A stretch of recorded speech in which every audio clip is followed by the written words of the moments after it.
and welcome back to the 1 Million Cups Fargo podcast.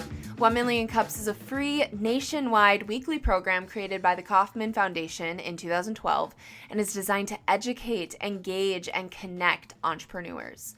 1 Million Cups is organized in 35 states across the country, and the Fargo, North Dakota chapter is one of the most active and largest in the nation. This week, we are joined by Faith Shields-Dixon, founder of Faith4hope, along with Missy Heilman, founder of BioGirls. We're going to kick today off hearing from Faith about Faith4hope, a nonprofit organization dedicated to helping low-income families achieve lasting independence, working to alleviate the root cause of poverty. Faith4hope is a food pantry offering families immediate needs, along with programs such as money management classes, childcare scholarships, and financial support. Let's listen in to hear more from Faith about Faith4hope. Hi everybody, how are you guys doing? I was singing to myself, rain, rain, go away, don't come back, ever. Not don't come back another day, just don't come back ever. Welcome to the fall. I'm so excited to be here. I'm a little nervous. I don't like talking. I was telling Ross I don't like talking in crowds of people watching me, but I'm going to get over it on today. I'm going to use my phone because I can't keep everything up there. Owning 3 businesses, it's a lot up there to try to keep. So please, not that I don't want to interact with the crowd, it's just I'm going to use this as my little buddy today. So one thing I'm going to talk about was a number one important tool when I started thinking of being an entrepreneur, and even as I continue, is having an entrepreneurial mindset. Some ask, what is an entrepreneurial mindset? To me, it is having a mindset that can drive innovation in nonprofits or business by providing a new framework for thinking and acting. It empowers leaders and employees to recognize opportunity, remain adaptable through setbacks, and become effective problem solvers. Entrepreneurial nonprofits are resourceful with time and people, money, and find innovative solutions to the world's most pressing problems. When doing this and setting a nonprofit up, someone asked me, what does it mean to think like an entrepreneur? Thinking like an entrepreneur means seeking out mentors and coaches who have been where I am trying to go, having the humility to accept their guidance and to keep pushing. Entrepreneurial nonprofit organizations are addressing the world's greatest social, environmental, and economic challenges. Nonprofit leaders and employees are required to be resourceful with time, money, and people to advance their cause. An successful nonprofit may not make its shareholders rich. We all want to be rich. But it has the power to change lives and build communities. As the leaders of a nonprofit, talented entrepreneurs have a responsibility to bring in the income necessary to accomplish its mission while always keeping a focus on the organization's purpose. Anyone willing to do the work can develop an entrepreneurial mindset. Anyone can learn how to act like an entrepreneur, build the habits, and learn some business tricks to fearlessly create a business or start what some call a side hustle. I don't know if anybody has ever heard of a side hustle. What we call side hustles is like making t-shirts, braiding hair, even selling a hot dog or some ribs. Anything that you can do is what we call the side hustle. And so when I started Faith4hope, it was one thing that me and my sister used to do. Every time the school season would start, we would start handing out backpacks. And we started off by handing out our own old backpacks that we had. And then before we knew it, we were buying more and more backpacks to hand out to children in our community. And someone said to me, you know what, that's kind of like a side hustle. But I said, no, I don't want to make money off of it. I want to be able to give something back to my community. So when we start doing it, it start growing and growing. Before I know it, I was at 100, I was at 200 and 300. And I said, you know what? I loved giving back. I love being able to give something back to my community. And so why not start giving back food? Why not start giving back clothes, Christmas gifts? So then it just became Faith. You know what? It's that mindset again you have is always pushing and pushing and never giving up. And so when I started Faith4hope, I said, you know, I want to be able to do this full time, but I have to be able to provide for my family. So how am I going to do this? So I started thinking, well, you know what? You know, you can do it, but then you got to find some funding. So that was hard. I couldn't do that either. So I said, okay, well, I started taking little money out of my pockets. You know, I'll take $50 out of every check, put it over here so that I can start pushing and pushing. As I never gave up, I looked one day and someone was giving me more money and giving me more money to be able to put in the nonprofit. So just not being able to keep pushing and not giving up is one of the other tools that I love to use when starting nonprofits or even starting businesses, is that you're going to fail. There's going to be times that you're going to fail and you're not going to have the answers. But you know what? The key to it is not giving up. Keep going, using the entrepreneurial mindset that you have, taking that small thing. I heard the gentleman said he just started, first getting started on doing it. You did an awesome job. You did a great job. But you know what? That could be his side hustle. Along with having a job, you can do that on the side until you hit that point where you're saying, you know what? No more. I don't have to work for anybody else. I have this entrepreneur. I want to be the next Eric Clapton. I'm going to be the next Ed Sheeran, whatever.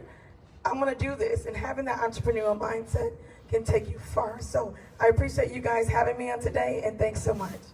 Next up, we have Missy Heilman, founder of BioGirls, a self-worth building program serving girls grades 2 through 6.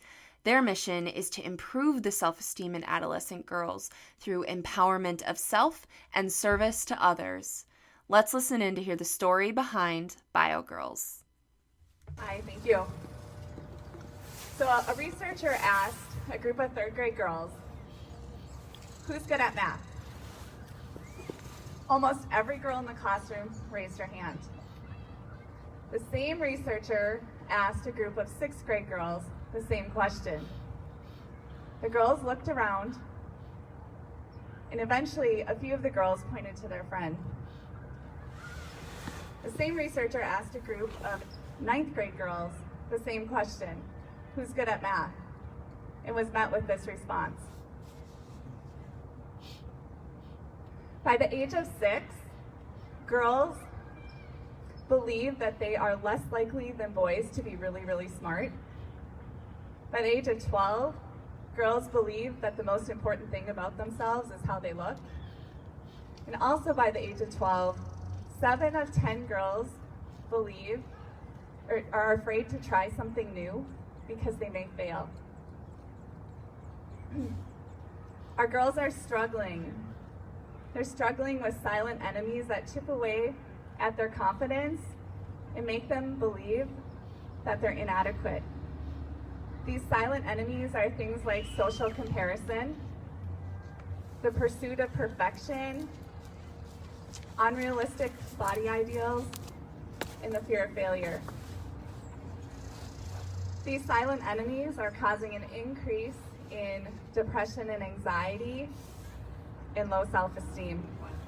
Researchers show that 62% or more of girls suffer from low self-esteem, and it can and does impact girls from all walks of life. That low self-esteem leads to destructive behaviors such as drug and alcohol abuse, unhealthy relationships, eating disorders, whether it's overeating or undereating. That's why BioGirls exists. Our mission is to help girls increase their self-esteem through empowerment of self and service to others. Researchers also show that self-esteem is highest in 3rd grade in girls and plummets to a low in 6th grade. So we're working with 2nd through 6th graders to maintain that healthy level of self-esteem. and it works. Independent researchers have measured the change in self-esteem in our participants over the 12-week period and have found that the majority experience a significant increase in self-esteem. And we do this by combining two proven methodologies: mentoring and physical activity with proprietary curriculum that focuses on 4 key areas: kindness, leadership, self-care with a big focus on mental health, and building healthy relationships.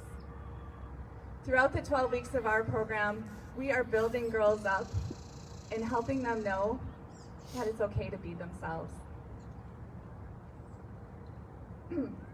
We are changing our communities and impacting lives one girl at a time. Yet thousands participate in our program annually. So this year in 2020, despite the pandemic, we impacted over 1,500 girls. And right here in Cass and Clay counties, 600 girls participated. One parent said, "It was a life-changing program for my daughter with anxiety and learning disabilities." Speaking of COVID, recent research was released that showed the impact that COVID is already having on our adolescent girls. And it's no surprise that they're struggling more mentally now than ever. 2 weeks ago, I got a call from a pediatrician at Sanford saying, "Missy, the rates of obesity in our kids is skyrocketing. Keep doing what you're doing." BioGirls is needed now more than ever because our girls are struggling both mentally and physically, and we address both.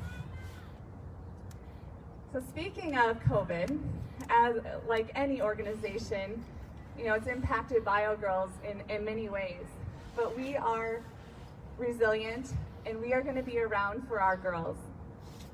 We are going to continue to be a resource for them. So some of the ways that you can help are this. We are looking for volunteer mentors for our 2021 season. So do you have a passion for the next generation of female leaders and building them up, or perhaps have a desire to be a mentor? We'd love to have you as a mentor. Our volunteers typically say 2 things. 1, I wish I had BioGirls when I was young. And 2, I get as much out of the lessons as the girls do. So I promise it'll be a rewarding experience. The second area where we have a need is facilities. One of the struggles we're having is finding places to host our programming in 2021, of course, because of the precautions put in place because of COVID. We are changing our delivery model in Fargo-Moorhead to a small group model. So typically our sessions are 40 participants and 12 volunteers. But to be, to meet the restrictions of COVID and to keep our volunteers and our participants safe, we're rolling out squads. So it'll be 10 participants and 3 volunteers. So we're looking for 1,300 square feet of space once a week for 90 minutes, meeting for 12 weeks, typically late afternoon or early evenings. So if you're a business owner or maybe own commercial space and you'd be willing to allow us to host sessions, we'd love to hear from you. And then finally, 2/3 of our programming operation budget comes from the generosity of donors. Perhaps you have an employee matching program, whether that's dollars or hours, or maybe special initiatives internal like Jeans Day, or other sponsorship dollars that you have to give to local charities. We'd love for the opportunity to talk to you about a partnership. BioGirls works. As I said, it is proven to increase the self-esteem of our girls. Research found that it also impacts 3 other areas of girls' lives: emotional well-being, physical well-being, and family life. But even more compelling to me than the research statistics are the messages we receive from parents talking about the impact that BioGirls has had on their daughter's life. And I want to share a bunch, but I see I'm running out of time, so I'll share one. I have seen a remarkable growth in confidence in my daughter in the last couple of years, and I attribute much of it to BioGirls. And that's why we exist. We are here to increase the self-esteem of adolescent girls, so no matter if they're in 3rd grade, 6th grade, or 9th grade, they have the courage and the confidence to raise their hand and say, I'm good at that.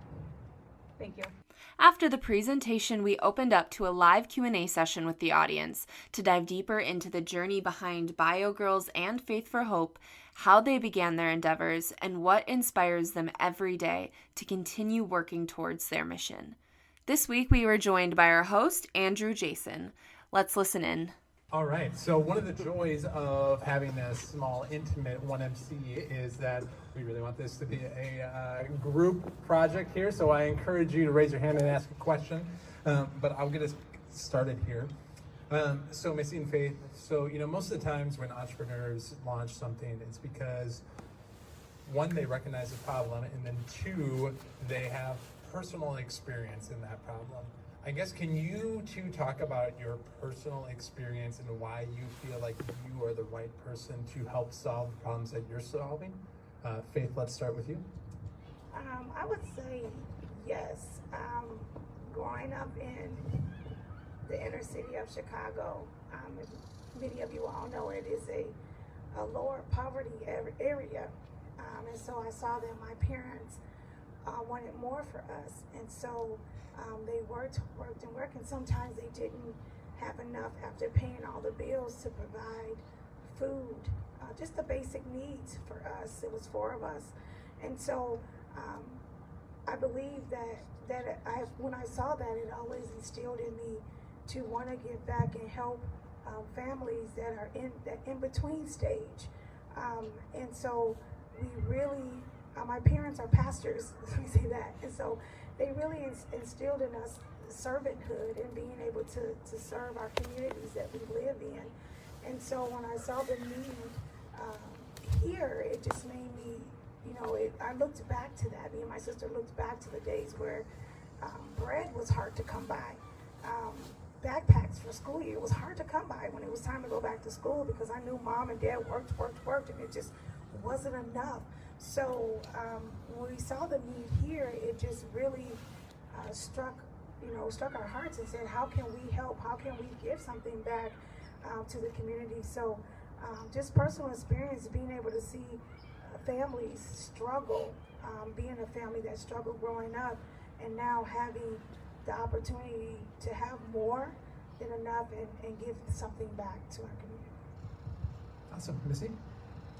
I had some fantastic mentors that helped shape my life as I was growing up, and I just had a desire to give back in that same capacity, and I did some looking and didn't find the right fit for me in being a mentor, and so I just started thinking, what would it look like if I were to do this on my own. I also have at the time I had 2 daughters, and just realized all the pressures that they would face as they continue to grow. And now we have 3 daughters, and so we're in this for the long haul. I had no intention of Bio Girls being what it is today. I mean, I think in my wildest dreams that I had hoped, someday, because I just have an entrepreneurial spirit. But as quick as it's grown, I had no intention of that. I mean, I started it as a single program at our church, and so, like Faith, my parents always demonstrated how important it was to be a servant and to give back to the community, and so that was instilled in me in a young age. And so, as Tom, my husband, can probably say, I just do things. I'm a get her done kind of person, and so that's how Bio Girls was created. Good for you. Well, thank you for getting it done. So we have some people from Dakota Medical Foundation here, and they have a mission of making our region the most generous region on the planet. I guess, can you talk about maybe the support you've received from our community, and maybe where there's a lack of support and what you would like to see more support from? Missy, let's start with you this time. All I can say is that the support from our community, I get a little teary-eyed talking about it, has been absolutely incredible. And the second question is difficult because, you know, when people understand our mission, they get it and they're generous. And so for us, it's all about just sharing that mission and making sure that people understand that we're not a running club, which was one of the challenges we overcame in our early years, and that we are really changing lives. And once people understand that, then they're like, I'll support you. And so for us, it's just continuing to spread our message, continuing to grow our impact, which, you know, makes the fundraising a little easier, right, Carly? Faith? I would say yes. The community, now that we have been getting out there and people are knowing who Faith4hope is, we have saw a nice generosity given to our cause. The war on poverty and the war on hunger is just, it's not easy. There's no quick fix to the solution or finding a solution to a quick fix of ending poverty. So I think to getting the word out, letting people know that people need just the basic needs, and that is, you know, food and shelter.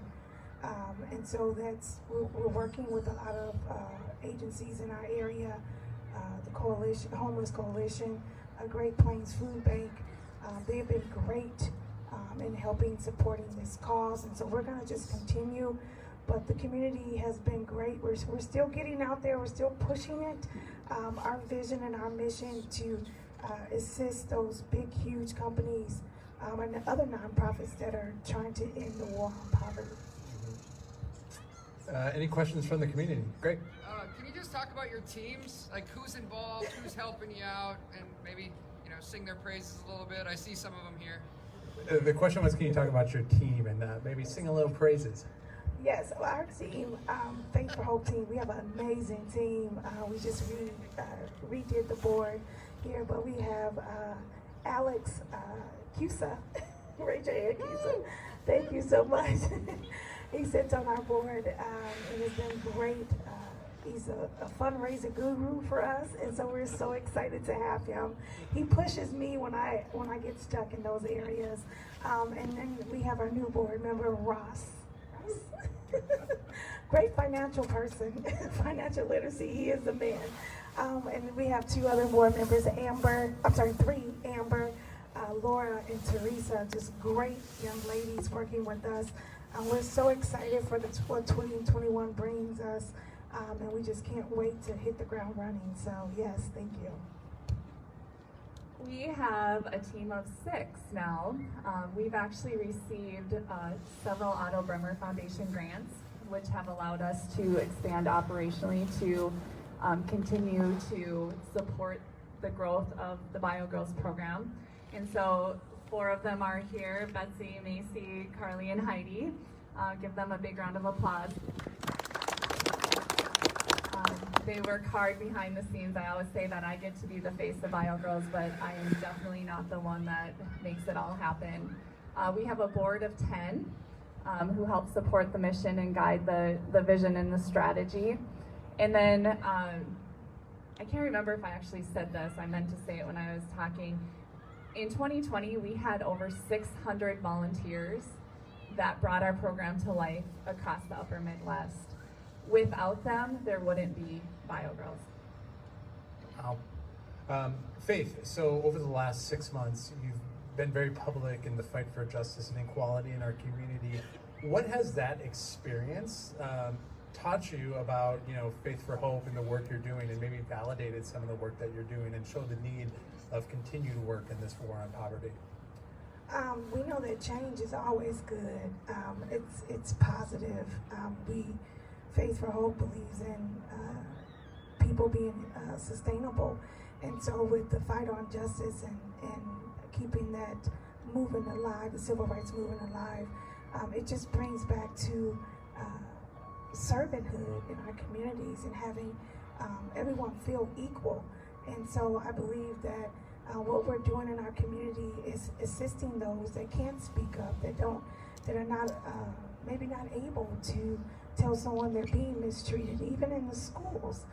It goes back to what the young lady said, having that self-esteem issues, but when you're going to school and you're being targeted because of the color of your skin, that's a problem. And so with us, we're just not fighting the war on poverty, but we're also fighting for injustice. And so that I think that sticks hard with me, and that's kind of my vision for the movement as well.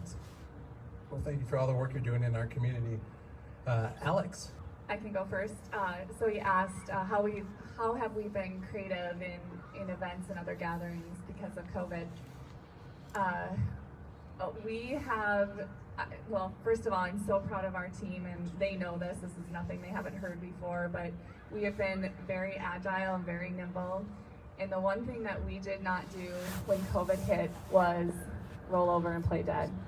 We started thinking immediately about how we needed to adjust so that we could continue our programming and ensure that girls are still being supported despite, you know, any restrictions or issues that we had as an organization. And so we went virtual. We had 19 sites in session with about 700 girls participating when COVID hit. And so we, within 2 weeks, went virtual, and we heard from parents so many thank yous because it was the one thing that continued when nothing else did, not even school yet. And so we always say we provided a light to these girls in such a dark time. Thankfully, we've been able to resume programming in some of our rural locations where COVID is less of an issue. And so we've had, starting July 1st, we are able to resume in-person programming. And like I mentioned, we have adjusted our delivery model for 2021 because we believe COVID isn't going away anytime soon. So we are going to be meeting in small groups instead of large groups. From a fundraising standpoint, we just executed a really successful virtual gala. Again, we made the decision, and I thank Macy for pushing for that decision early on to go virtual so that our team could focus on executing a really great virtual event instead of, you know, having plans A through Z and trying to figure out how to modify at the last minute. Yeah, so I mean, I think it's all about just not waiting and seeing, but just making a decision, going with it, and, you know, adjusting as needed. I would say that, yes, COVID didn't stop us. People still have to eat. People still have to survive. And so Faith4hope did not stop. We continued with our food pantry. What we did was we just, instead of having them come into the facility, we have what we call a drive-up pantry. And so they're able to pull up, and then we'll give them the boxes, and they can still be able to provide for their families. As well as other programs that we had. We know that everyone was kind of in for several months, and so a couple of us got together and said, you know what, we need some joy in our city. We need some joy. After the death of George Floyd, it just was seeming that we were in a dark place. And so we said, no, we need to bring some joy to the community. So what we planned was Joy Fest. We followed the CDC regulations and guidelines, and it was a beautiful event. We had a lot of donors that gave to that fundraise for that event, but we were able to give a day of just peace, and everyone can come together and just be able to lean on each other within the 6 feet distancing.